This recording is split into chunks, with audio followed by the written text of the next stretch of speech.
Hello everyone, welcome to a new video. Today I will be exposing the main relevant differences between two different digital banking solutions. We have N26 and Revolut, because I often see people talking about them as if they were the same, but they are actually not. Also, by understanding the differences between these two service providers, hopefully, in case you're planning on opening an account with either one of them, you can make a more informed decision and one that adapts better to your specific situation and what you are exactly looking for. Finally, before I start, I just want to mention that a few months ago I did a full review on N26, so if you want to know more about this specific option, let's say more detail, then you can go ahead and watch that video, which will be here above for you and also down below in the description. With that said though, let's not waste any more time and let's get right into the differences. The first difference, and the most important of all of them, is that you need to have clear that while N26 is a bank, Revolut is not for the most part, although there have been some changes now due to Brexit, but we will be commenting those a bit more in depth later on. This essentially means that although in Revolut you receive an IBAN and you can receive your salary, pay for different things, do transfers as if it was a bank, it is actually not, it's just a prepaid card that offers very good conditions. And I mention this because any money that you have inside Revolut is not covered. So in the hypothetical case in which both of these entities were to go bankrupt, while N26 is covered by the German deposit protection law with up to 100,000 euros, so if you have up to 100,000 euros in your bank account, you would recover that amount, no problem at all. With Revolut, this is not the case, so you would technically lose it all unless Revolut offers some kind of special agreement when they are, filing for bankruptcy and so on.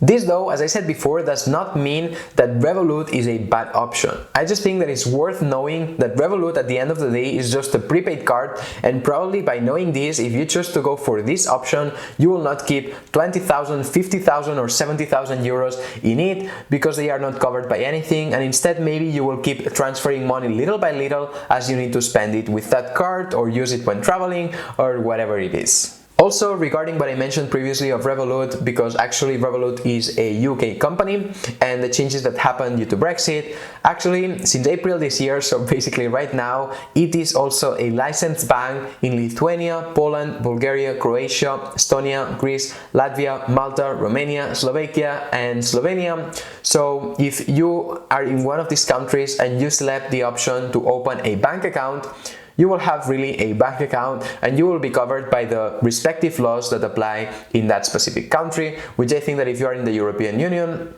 the deposits are always covered up to 100,000 euros. This though is very new because it was just implemented this April, so if you are a customer of Revolut in any other country from the ones I have mentioned, chances are that you still have a prepaid card and all the conditions that I mentioned before apply, in the sense that your money is not covered by any kind of protection law. Then it is also important to highlight that due to Brexit, while before Revolut customers from outside the Great Britain all had an IBAN starting with GB for Great Britain, now due to Brexit they moved and all customers have now an IBAN starting with LT from Lithuania. Leaving this aside, let's cover some of the other differences. In both of these cases, there are different plan options. Some are for free, and then depending if you want some extra services or extra conditions, then you can pay more. Focusing just now on the free options, while with N26 you can open an account and receive the card to your home address for free, with Revolut you can open the account for free, but then if you want to receive the card, you need to pay 6 euros to receive it. Next, we have that in order to withdraw money, N26 in the standard version offers 3 free withdrawals every single month and a basic fee of 2 euros for each additional one that you do after that. In the case of Revolut, you either have a maximum of 200 euros per month or 5 withdrawals, whichever one applies first. And then after that, you need to pay a 2% fee for each withdrawal with a minimum of 1 euro for each one. Personally, I think that what both companies offer is more than enough. I have been using, for instance, N26 for over a year now, and I have only withdrawn money 2 times in, I don't know, a year and 4 months that I have, or 5 months that I have been using it for. So for me, this is something that I don't use, and it's more than enough with what both options are offering. What happens though when you want to withdraw money from an ATM abroad? In the case of N26, and again in the standard version, if you want to withdraw money within the Eurozone, assuming that your account is also within the Eurozone, you don't have to pay anything because it's just with euros, so the same currency. But whenever this currency changes, then you need to pay a 1.7% fee of whatever it is that you withdraw.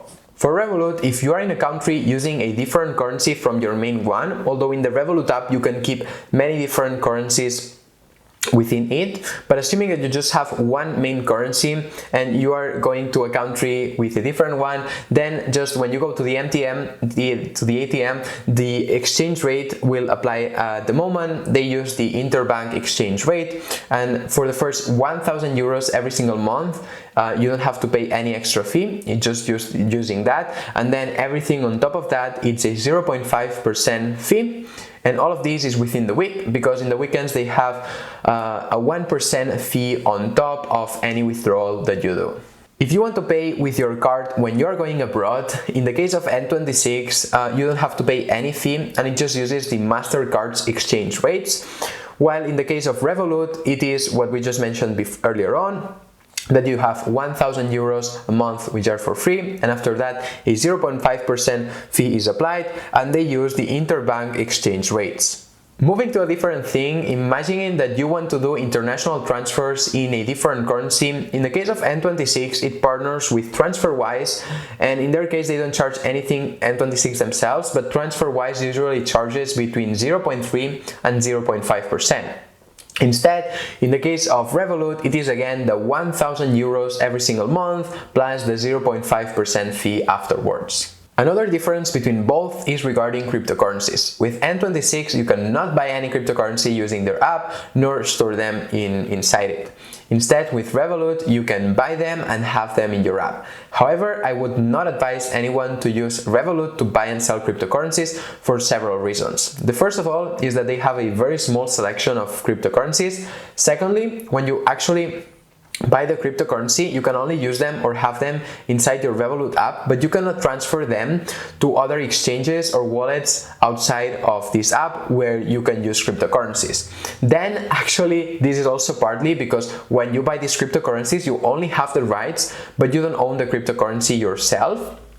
And then the final argument is that you have a 2.5% fee whenever you want to buy and 2.5% fee whenever you want to sell cryptocurrencies, which is certainly much higher than many other exchanges out there. So for all of these reasons, if you really want to get into cryptocurrencies, there are many other much better places to invest your money rather than to use Revolut. To end with the main differences, both companies offer customer service support only through their app and a live chat that they have there, but for the overall experience of the customers, at least the ones who leave reviews on Google Play, they seem to be more satisfied with Revolut rather than with N26. In the case of Revolut, it has a rating of 4.6 out of 5 and N26 has a rating of 4.1 out of 5. Finally, I just want to highlight that what I mentioned in this video is what I consider to be the most relevant differences between the free options of both of these apps, N26 and Revolut. Of course, there are more out there, but some of them I just find them stupid or not something that would make me decide from choosing between one and the other one. And on top of that, I wanted to try to make this video short and concise and also to the point. So that's why I also did not include more things. And now just to kind of like wrap it up, I must say that I think that both of these options are great. And if you had to make me choose one of the two, I would probably lean towards N26 because it adapts better to my personal needs and my uses of this type of accounts. But as I said, both of these are great options. With that said though, this is the end of the video and the main differences between both N26 and Revolut. What are your thoughts on it? Are you using one of these ones in particular? Which one is your favorite one? Please let me know in the comments below. If you enjoyed the video, then don't forget to give it a like, subscribe to the channel if you're not yet subscribed, and as always, see you next time.